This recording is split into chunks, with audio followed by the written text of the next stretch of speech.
Hey, welcome to Organizing for Beautiful Living, the podcast for working moms and entrepreneur moms that provides sustainable organizing tips for your home, work, and life. I'm Zizi Man, professional organizer and productivity consultant, and I'm here to share simple ideas that don't take a lot of time so you can love your home, excel at work, and have the time to enjoy both without stress or overwhelm. Ready to get beautifully organized? Let's make it happen.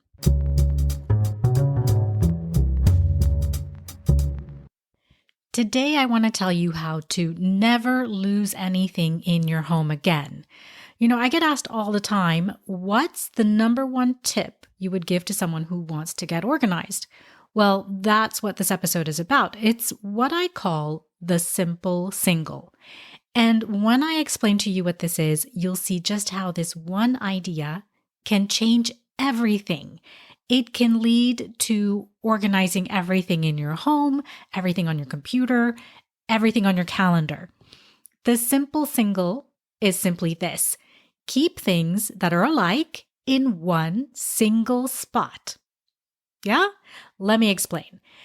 Think about an average day for you. You wake up, you get ready for work, you get lunches ready, you get the kids ready for school, then you go to work, handle things there, head back home, and then there are the evening activities and practices and then dinner and prepping for the next day until you head to bed. Okay, fairly average day. During that entire day, how many times do you think you need to retrieve something? There's not a right number or an average number here or anything. This is just an exercise so you can understand how much we're trying to hold in our minds at any moment in time. So at home in the mornings, you need to remember where the lunch boxes are, where the thermoses are. You need to know where to find your green top that you wanted to wear today. And it's going to rain, so you'll need to find an umbrella to take with you. And oh yeah, there was that permission form that you needed to sign, and it was sent by email maybe. Then at work, again, you'll be retrieving both physical things and electronic things. You need supplies. Maybe you need tools and equipment to do your job. You'll need to find documents and emails on your computer. And maybe you'll need to respond to messages on Slack or by text.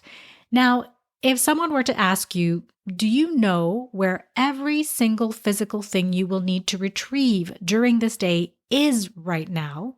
Like, do you absolutely know where it is? You have a mental picture in your mind of where that one item is, where every single item is that you own? And can you do the same for each electronic document, email, and message that you'll need to retrieve today? Well, if you're like 99.999% of people out there, and yes, that's a totally made up percentage, but it's probably close. Well, the answer is a resounding no. There's no way for most of us to hold that amount of information in our heads and still function, have conversations, and do our work. And this is why the simple single is such a great way to store things, and it makes it so you'll never lose anything again, not a piece of clothing or an electronic document.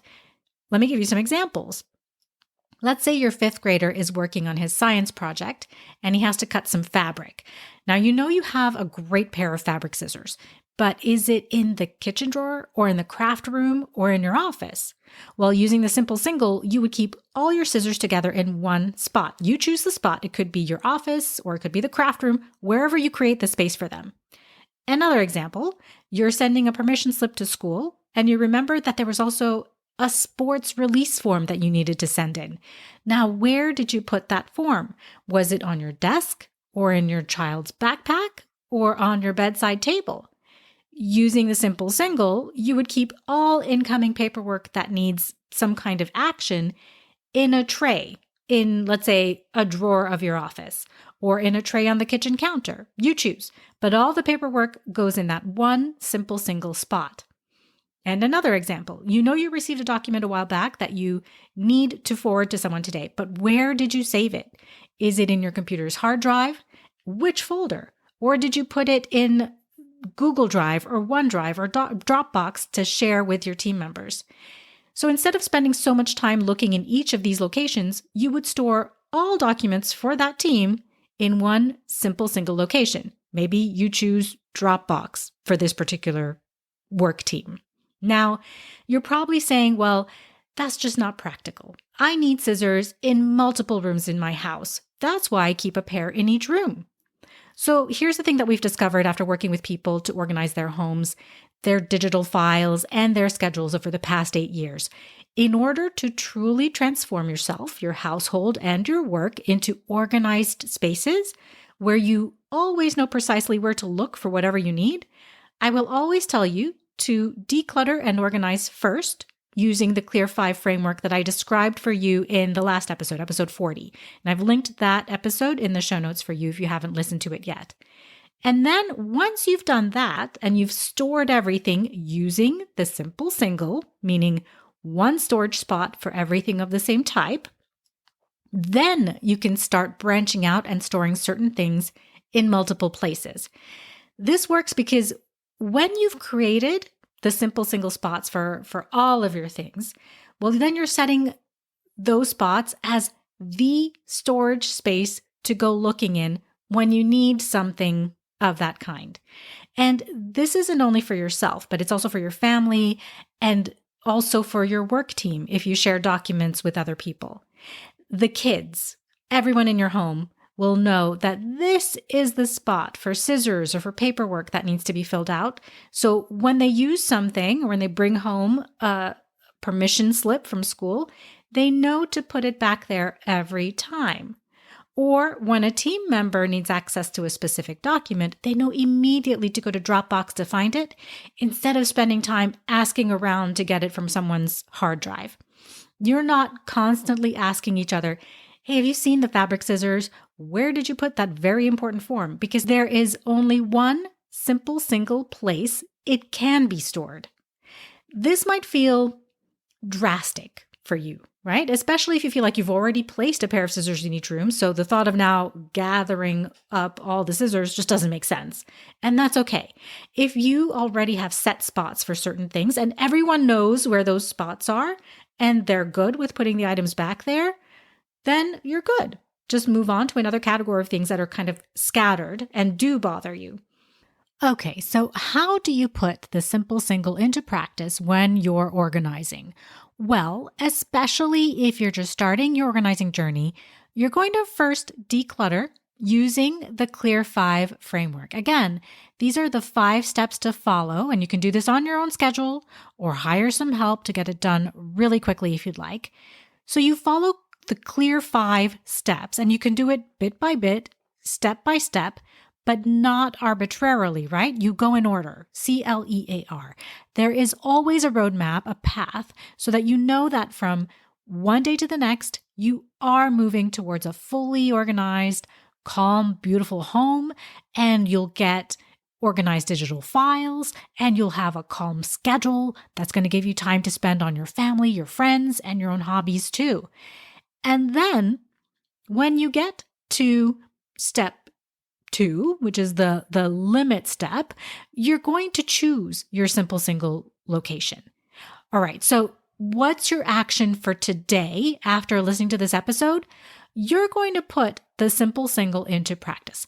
Go ahead and choose one category. Is it scissors or papers or toys or work files? Start kind of small, nothing too complex. So maybe choose a physical item like scissors or papers that need action or toys. Maybe not digital files quite yet. Then decide where your simple single storage spot will be for that item. Will all the scissors be in the craft room? Will the papers that need action be in your office? Will all the Legos be in bins on one family room bookshelf?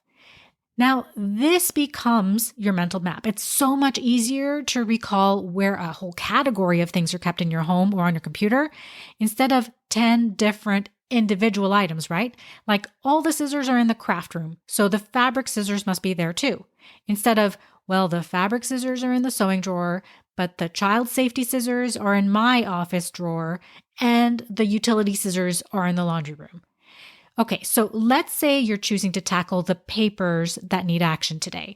So now you're going to go around your house where you think these items are sprinkled all over. You check the kids' backpacks, your office, the kids' desks, your bedside table, your handbag, and collect all of those papers. Then you'll follow the Clear 5 framework for those. So how do you envision working on those papers or working with those papers? Who's going to need access to them? And how and where do you see your family placing papers that are going to need your attention?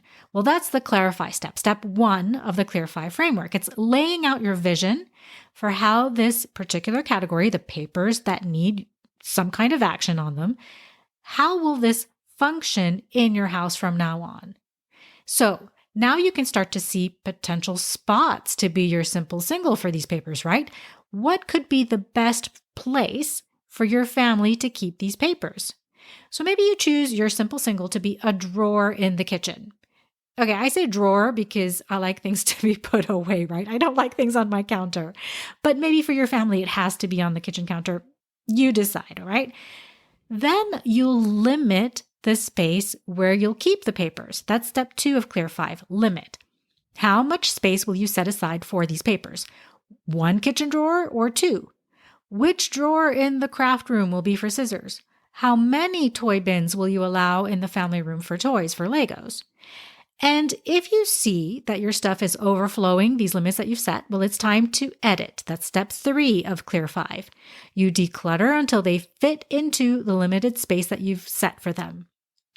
And then you can assign their home in that spot, right? So maybe inside my kitchen drawer, my simple single spot, I'm going to place a letter tray, a pretty letter tray that I have to contain those papers neatly in there. Make it look good. Label that spot so that everyone is easily reminded where to put things back. And for digital files, by the way, that means having consistent naming conventions. And in step 5, during your review tasks weekly, you'll always know where papers or scissors or whatever need to go if they happen to be out of place. Or if someone left a paper that needs your action on the kitchen table, you know where to put it. All right, so let's take action today. Set a timer. 10 minutes, 15 minutes, 20 minutes, however long you can dedicate to this organizing action to create a simple single for one category of things to get started. You might not get through everything in this amount of time, but that's okay. You'll just do another 10-minute session later on another day. Now, if you're listening to this and you're saying, yeah, I need to do this, but I just need help doing it because I don't have the time to get it straight in my head, or I have kids, I have work, I have date night, I want to go to dinner with my friends, I want to read a book. Well, I invite you to spend 15 minutes with me to talk it through. Bring your coffee. Let's do a clutter consultation. Tell me what's happening in your home with your digital files, with your schedule and your time, what you want to accomplish, and we'll come up with a game plan, with a roadmap in 15 minutes. You can't beat that. And you might choose to hire me to do this really fast for you because you're just done with the frustration of not being able to find what you want when you need it. Maybe you're tired of the clutter and the chaos of getting ready in the morning for everyone to get out the door. Well, if that's you, perfect. I'd be honored to work with you. I'll come to your house myself, or I'll come with a team and we'll tackle the clutter, or we'll have laser focus on one area and we'll get it done virtually online, me and you. Or you might not decide to hire me, and that's okay too, because my goal is for you to feel in control of your home and your time again, to understand how you can live with less, because it's just better for your mental health. It's better for the environment. And I want you to pass on these skills and this idea of living better with less to your kids, to your friends, your family members, and your colleagues, so that pretty soon we're all living better in homes that reflect who we really are, where we're not thinking about organizing anymore, but instead we're focused on living beautifully in our homes and doing meaningful work. So go ahead and set up your 15-minute clutter consultation. You can do that at fireflybridge.com/schedule, and we'll figure out your specific decluttering and organizing roadmap, like the areas you should do first, the things you should spend less time on, and how to follow the Clear 5 framework in just 10 minutes a day. We can all find 10 minutes, right? So that link again is fireflybridge.com/schedule, and I'll also put it in the show notes. Okay, it's time to decide. Either try out the Simple Single on one category today, then set up a clutter consultation to get your organizing roadmap to get on your way. Or set up your clutter consultation, we'll figure out your roadmap, and then decide on how you want my help to get it done fast. Either way, it's just 15 minutes. In 15 minutes, you'll have the peace of mind knowing how you'll move ahead. You'll have some resources, some ideas, or even an actual date set up for us to come in and get it done for you. How's that sound? Well, I look forward to talking with you, okay? Have a truly wonderful week, and I'll see you on the next episode.